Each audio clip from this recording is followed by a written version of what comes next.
The story begins in a secluded cabin deep in the rural woods of Pennsylvania. Here, we meet Eric and Andrew, a loving couple raising their adopted 7-year-old daughter, Wen. They cherish her deeply. One afternoon, Wen is outside catching grasshoppers when a large man suddenly appears. He introduces himself as Leonard. He seems friendly at first, trying to start a conversation with Wen, but she notices that he keeps glancing toward the trees nervously. Within moments, 3 more strangers emerge from the woods, each carrying strange homemade weapons. Fear grips Wen, and she runs back inside the cabin to warn Eric and Andrew. Panicked, she tells them everything she saw. Moments later, Leonard and the 3 strangers arrive at their doorstep. Leonard calls out to them, asking them to open the door, but Eric and Andrew refuse. They demand that the group leave immediately. Leonard insists that what they have to say is extremely important, but Eric and Andrew don't trust them. They have a gun, but it's locked away in the car outside. They try calling 911, but there's no cell service. Tension rises as Leonard and his companions realize they won't be let in peacefully. That's when things take a terrifying turn. The 4 intruders, wielding their crude weapons, begin smashing through the cabin's wooden walls, forcing their way inside. Andrew and Eric fight back against their intruders, but strangely, none of them retaliate. Instead, the struggle causes Eric to fall, hitting his head hard on the floor. One of the women, a nurse,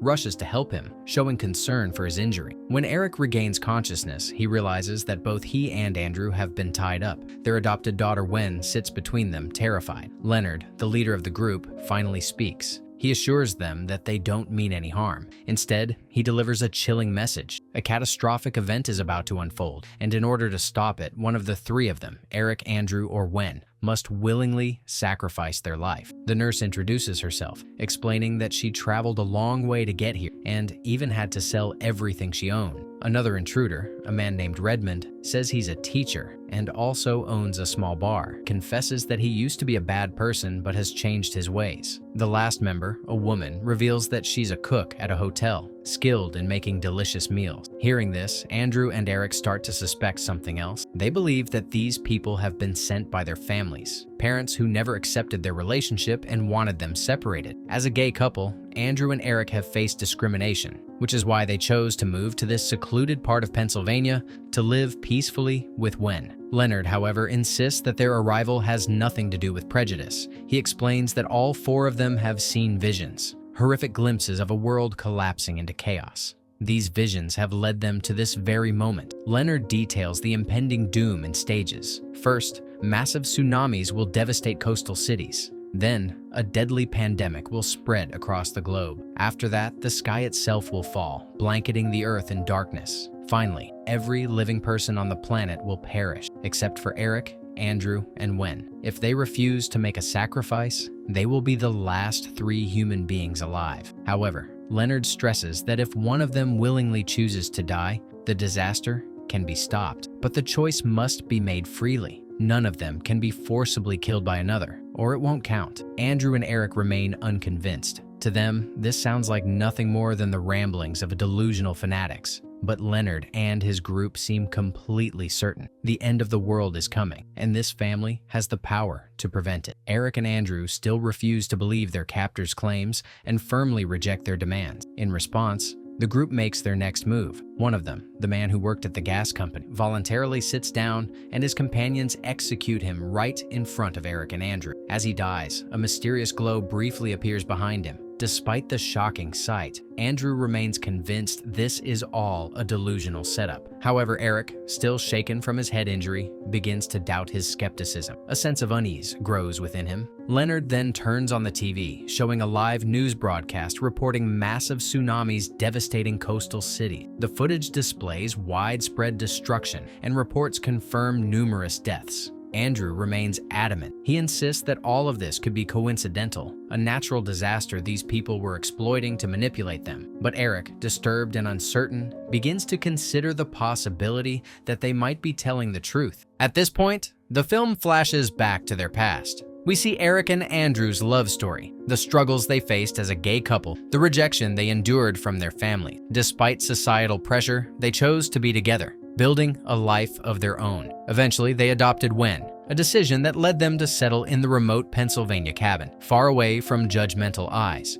Returning to the present, Eric sits with a bandaged head while the nurse tends to his wound. She tells him that all four of them, Leonard, Redmond, Adrian, and herself, had the same terrifying visions. In those visions, they saw Eric's family. That's why they were drawn to them, believing their fates were intertwined. Meanwhile, Wen, realizing the danger, tries to escape, but Leonard catches her before she can get too far and brings her back inside. Frustrated, Leonard addresses Andrew directly, saying he now recognizes one of their intruders, the man they just killed. Years ago, Redmond attacked Andrew in a bar. Andrew immediately sees this as confirmation that Redmond came here seeking revenge, rather than for some apocalyptic mission. Leonard, however, denies knowing Redmond personally. He insists that Redmond was the first among them to have visions of the impending catastrophe. Those visions then spread to the rest of the group, bringing them all together. As tensions rise, Wen cleverly slips a knife into Andrew's hands, giving him a chance to free himself. But before he can act, the cook, Adrian, steps forward. She pleads with them, saying that the second disaster is near. She reveals that she had a vision of her own child suffering, and she doesn't want to see it come true. She begs Eric and Andrew to make a choice. When they refuse, the remaining members of the group kill her. Leonard once again turns on the TV. The news now reports a deadly flu outbreak spreading across major countries, disproportionately affecting children. Thousands have already died. Eric and Andrew watch in horror as real-time footage shows grieving parents and overwhelmed hospital. Andrew, still convinced this is all a sick hoax, argues that these are old news clips, footage they must have prepared in advance. He remains steadfast in his belief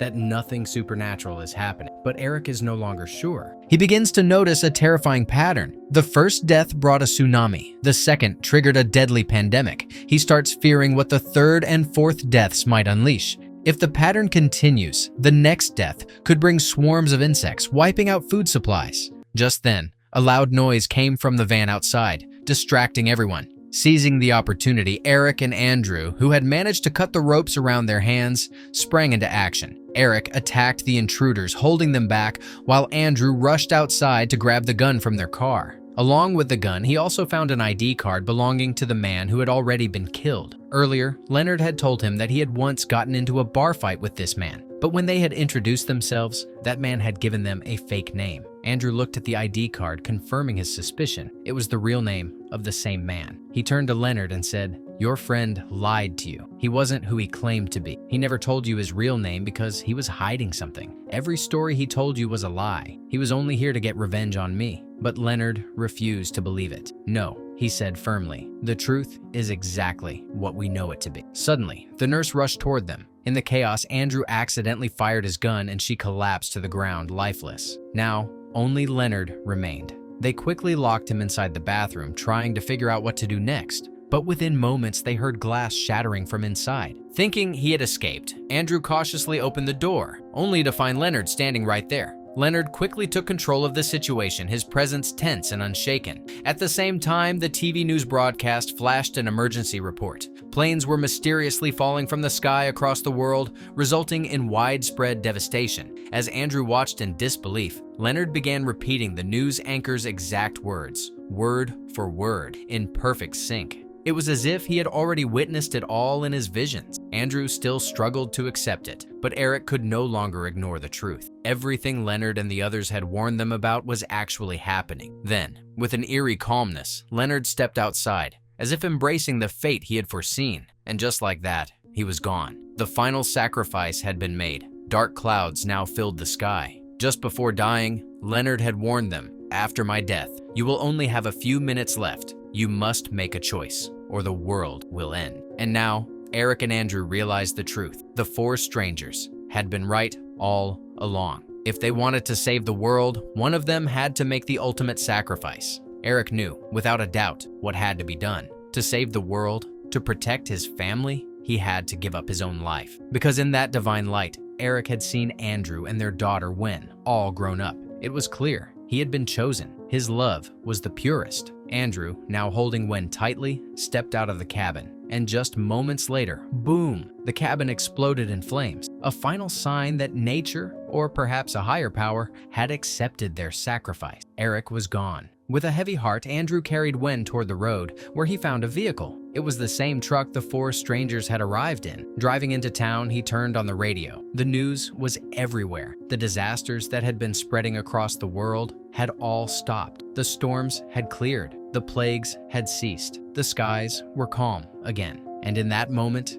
Andrew finally understood. The visions those four strangers had seen, they weren't lies. They had truly been sent to deliver a message, to save the world. Andrew and Wen quietly drove away in the same truck they had arrived in, leaving everything behind. Now, this story can hold many meanings. Some might see it as a reflection of how society refuses to accept those who are different, how people in the LGBTQ+ community, like Andrew and Eric, struggle to live peacefully in a world that constantly tries to pull them apart. Or maybe the story means something entirely different. What do you think? What's the real meaning behind this film? Let us know in the comments.